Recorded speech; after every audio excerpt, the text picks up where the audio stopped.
నంద్యాల జిల్లా శ్రీశైలం మహాక్షేత్రంలో మకర సంక్రమణ పుణ్యకాలాన్ని పురస్కరించుకొని నేటి నుండి 12 నుంచి 18 వరకు మకర సంక్రాంతి బ్రహ్మోత్సవాలు నిర్వహిస్తామని దేవస్థానం ఈవో పెద్దిరాజు తెలిపారు. పంచాగ్నిక దీక్షతో 7 రోజుల పాటు జరిగే ఈ బ్రహ్మోత్సవాలు ఈ నెల 18న ముగుస్తాయని ఆలయ సాంప్రదాయాన్ని అనుసరించి మల్లికార్జున స్వామికి ఏటా 2 సార్లు అనగా సంక్రాంతికి, శివరాత్రికి దేవస్థానం బ్రహ్మోత్సవాలు నిర్వహిస్తున్నారు. ఈ సంక్రాంతి బ్రహ్మోత్సవాలలో భాగంగా ఈ రోజు ఉదయం 8:30 స్వామివారి యాగశాల ప్రవేశంతో సంక్రాంతి బ్రహ్మోత్సవాలకు శ్రీకారం చుట్టనున్నారు.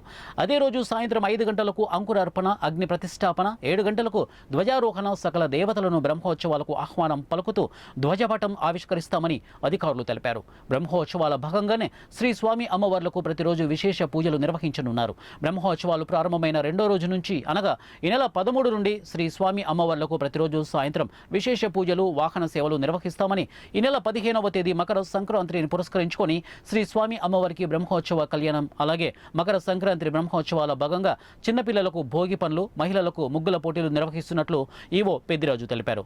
ఉత్సవాల సందర్భంగా 12 నుంచి 18 వరకు ప్రత్యక్ష, పరోక్ష సేవకులైన రుద్రహోమము, చండీ హోమము, మృత్యుంజయ హోమము, సుబ్రహ్మణ్యేశ్వర స్వామి కళ్యాణం, శ్రీ స్వామి అమ్మవార్ల కళ్యాణం, ఏకాంత సేవలు తాత్కాలిక నిలుపుదల చేస్తామని ఆలయ ఈవో పెద్దిరాజు తెలిపారు.